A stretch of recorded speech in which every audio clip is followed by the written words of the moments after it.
Detikers, kita mau ngobrol sama Mas Eki Ardhito dari Detik Sport ya, tentang pertandingan nanti malam, tentunya Yes. prediksi-prediksinya gitu ya, dan juga gimana nih kira-kira Patrick Kluivert ya Hmm. selaku pelatih baru timnas kita setelah kemarin bisa dibilang dia Babak babak belur. di debutnya. Aduh, sedih banget sih. Itu dia Detikers ya, kita langsung sapa aja Mas Eki, selamat pagi. Selamat pagi Mas Eki Ardhito. Selamat pagi, halo. Hai Mas Eki, aduh itu gordennya cantik banget ya, ungu dan biru, ya kan? Kuning. Kuning dan biru. Ungu baju kita Mas, maaf ya. Temboknya ungu sih, temboknya ungu nggak? Enggak dong, Betul. putih. Iya ya, purple ya. Ini Purple. lilac ya? Lilac ya. Bener ya? Tapi kena Ya, betul. cahaya jadi Iya. putih kayaknya. Mas Eki lagi di mana? Di rumah. Di rumah aja. Ya Mas Eki pengen ngobrol-ngobrol sama Mas Eki ya kali ini tentang pertandingan tadi malam. Meskipun kayak rasanya nggak pengen nginget pertandingan terakhir kemarin ya sama Sydney, sama Australia di Sydney gitu. Kira-kira tapi ya bolehlah kita tetap berkaca ya sama pertandingan terakhir. Bakal gimana nih nanti racikan ramuan Patrick Kluivert untuk melawan Bahrain yang akan disemprot-semprotin ke timnas kita nih Mas Eki. Boleh dong, bocorin. Ya secara ini ya, sebenarnya kemarin pertandingan lawan Australia itu baru ngasih kita gambaran ya. Gimana sih pendekatan Kluivert ke timnas ini, mau digimanain timnas ini. Rasanya nanti ke Bahrain juga nggak akan terlalu banyak perubahan secara pendekatan permainan. Timnas tetap akan main proaktif kayak kemarin yang dibilang Kluivert. Mas Eki, sorry boleh dideketin mic-nya, mungkin boleh dipegang aja. Iya. Oh ya.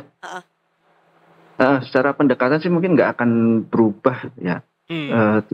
Timnas tetap akan main proaktif seperti kemarin yang udah dibilang Kluivert di wawancara sebelum pertandingan ya. Maunya main proaktif, menguasai bola.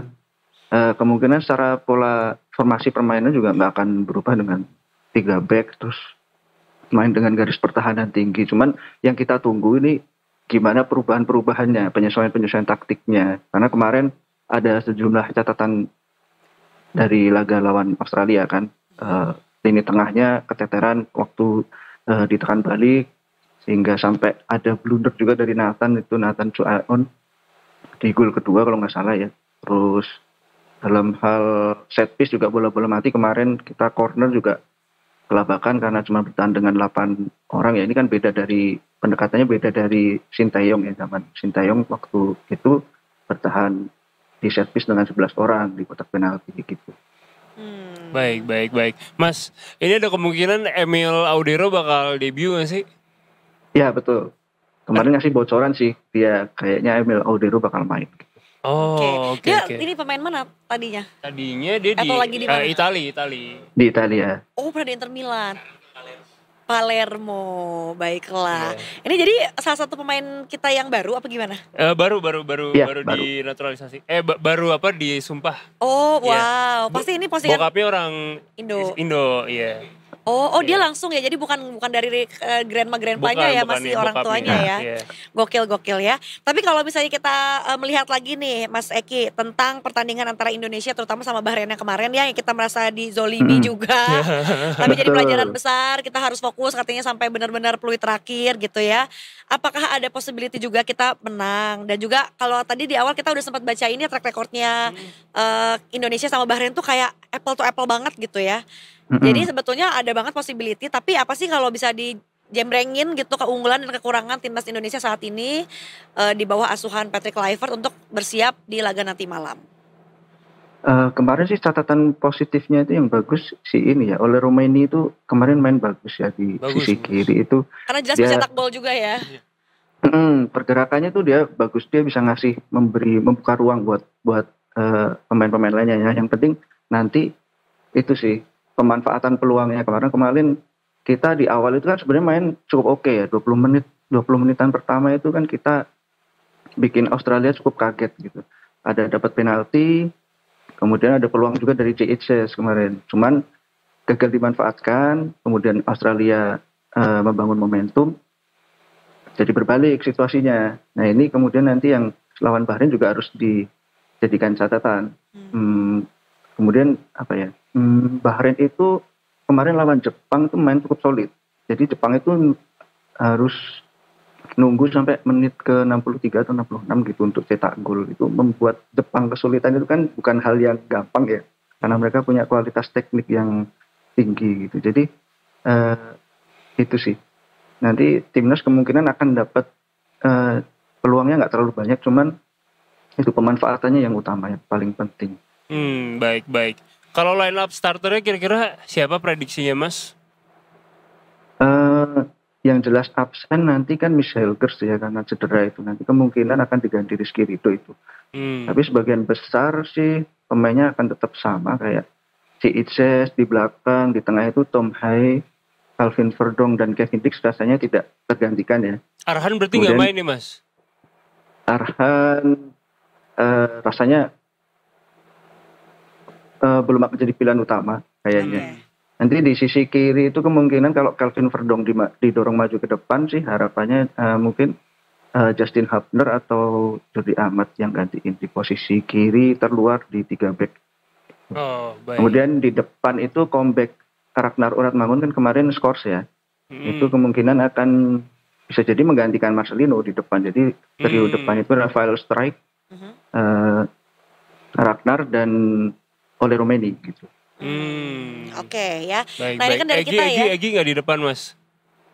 Egy masih cedera kalau nggak salah. Masih cedera ya. Masih belum akan dimainkan ya.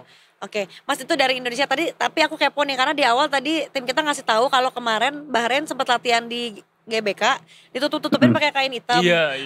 Ini kira-kira sekalian ngomongin strategi Bahrain yang akan dilakukan terhadap perlawanan melawan kita nanti malam tuh kira-kira seperti apa? Dan emang kalau latihan gitu biasanya tuh emang ditutup-tutupin gitu ya? Atau baru ini aja? Ada sih beberapa tim yang menutupi memang biar nggak dicontek gitu, biar nggak diintip karena pihim, apalagi di kandang lawan kali ya. Karena kan juga di Indonesia kan wartawannya banyak banget itu kalau liputan bola itu. Diinepin mereka mah ditagenin mulu kan Mas. Takutnya diintipin tuh, dikasih bocoran tuh nanti timnas. Oke. Tapi gak usah dikasih bocoran, kita menang. Iya. Amin. Iya dong biar membalaskan ini ya rasa-rasa ketidakpuasan kemarin di hari yang lalu gitu. Jadi gimana strateginya kira-kira Bahrain melawan Indonesia dan kurang lebih seperti apa sih Mas kita di mata Bahrain juga gitu? Bahrain sih kemarin dari komentar pelatihnya cukup optimis ya. Oh, wow. Sebagaimana kita juga optimis ya lawan mereka. Harus optimis. Bahrain itu kalau ngelihat pertandingan lawan Jepang itu mereka suka ngepres secara kolektif gitu. Jadi mereka itu akan ngepres ketika bola dipegang pemain lawan tertentu gitu. Dengan garis pertahanan tinggi. Nah ini sebenarnya juga jadi kesempatan timnas nih kalau kita bisa melihat ruang di belakang pertahanan itu ada kemungkinan kita bisa memanfaatkan kecepatan dari Ole Romeni atau Ragnar gitu di kedua sayap misalkan Ragnar main ya nanti ya. Tapi ya itu yang penting ada kejelian dari pemain dan ini nanti yang kemungkinan akan jadi poin utama. Back itu harus bisa memancing pressing gitu. Harus tenang, bisa memancing pressing Bahrain untuk sedikit keluar dan itu ngasih ruang ke pemain lainnya. Baik Mas. Tapi kalau dari Mas sendiri kira-kira tebak skor berapa Mas? Tebak skor dia agak susah. Kalau timnas itu saya hati dan kepala kadang-kadang nggak sinkron. Kenapa? Lebih ke apa Mas, menang atau seri atau gimana? Harapannya sih menang ya. Atau ikhlas? Ya, boleh. Kita dua versi deh Mas. Satu harapan, satu kayak realistis dan juga menghubungkan semua pengetahuan Anda tentang sejarah-sejarah Indonesia terutama melawan Bahrain. Harapannya sih menang ya 1-0, 2-0 lah. Tapi kalau menurut realistis, menurut Mas gimana? Ada kemungkinan imbang. Imbangnya ada skor atau berapa? 0-0? 0-0 atau 1-1. Oke. Baik. Tapi lebih ke yang mana nih Mas? Yang menang apa yang imbang? Yang menang. Amin. Dengan berapa tadi? Tadi skornya berapa? 2-0. 1-0 atau 2-0 lah. Kenapa pertimbangannya Bahrain tidak akan ada perlawanan sama sekali Mas? Bisa jadi berarti kita doang yang ngegolin. Ya karena ini sih kita kan main di kandang sendiri ya. Euforianya beda ya. Ya pressure-nya akan cukup besar. Nah itu sebenarnya kuncinya juga nanti di start. Kita itu sebenarnya dari masanya Sintayong kan kita selalu oke di start biasanya. Awalnya tuh bagus banget. menggebrak itu, bikin lawan kewalahan. Nah ini nanti kuncinya juga itu pemanfaatan peluang. Momentum di awal itu bisa dimanfaatkan atau enggak. Kalau semakin lama itu tidak dimanfaatkan, otomatis Bahrain akan membangun kepercayaan diri ya. Makin lama makin akan menyulitkan buat timnas kalau tidak bisa memanfaatkan peluang. Oke, jadi there is possibility mereka sama sekali tidak akan bisa membobol gawang kita ya. Yes. Sama tadi ini Bar yang lo bilang apa namanya? Kita kan lumayan memperhatikan wasit ya, terutama di pertandingan Bahrain ini ya. Katanya bukan yang dari Timur Tengah kali ini, tapi ada wasit yang dari Timteng. Ini gimana perurusanan wasit Mas? Iya Mas. Apalagi melawan Bahrain.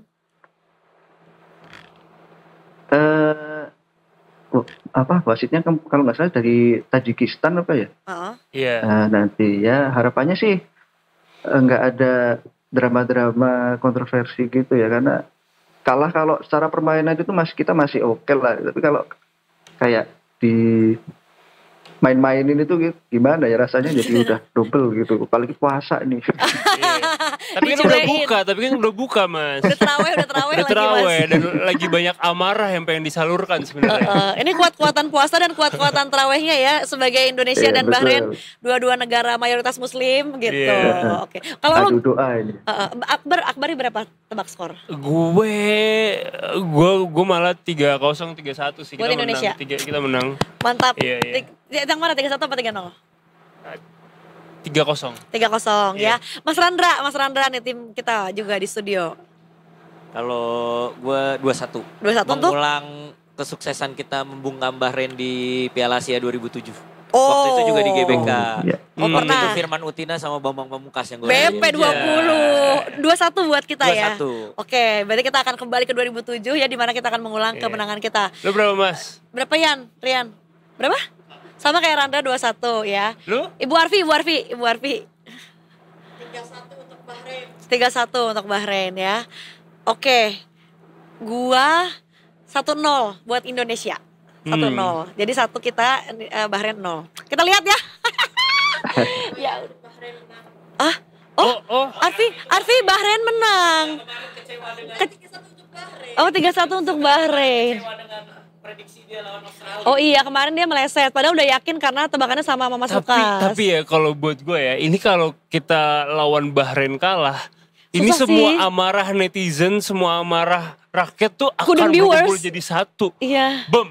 Kayak meledak, duar. Bener-bener. RUU-TNI duar gitu semua. Semua duar. Kayak ya Allah, please banget di antara semua kecarut parutan ini, kasihlah kita ya Allah menang lawan Bahrain. Ini ya kalah Allah. dicurangin, wah udah. Bahkan duar. Sempat lihat juga trending. Mood kita Lebaran ditentukan dari laga Indonesia versus Bahrain. Iya. Karena kemarin sudah. Bener. Soalnya nanti biasanya cuma mood sholat Jumat kan. Ini mood Lebaran. Mood Lebaran, bukan mood sholat Jumat. Belum lagi karena soalnya kalau ngomongin sama lawan Cina dan lawan Jepang, mah itu kayak udahlah ya. Oke. Jepang jago sih bener. Mas Eki, makasih banyak ya. Apakah Anda akan melibat langsung nanti malam di SUGBK? Tidak. Akan malam ada kawan yang sana. Oh, ada kawan kesana. Pantauan langsung jarak jauh aja berarti ya. Betul. Siap. Ya udah, biar terawihnya juga santai lah ya. Kalau nggak nonton di GBK berarti. Amin. Makasih Mas Eki untuk laporan dan ngobrol-ngobrolnya ya, diskusnya. Baik, sama-sama Bari Indi. Sampai jumpa dan selamat bertugas kembali. Bye-bye. Sampai jumpa.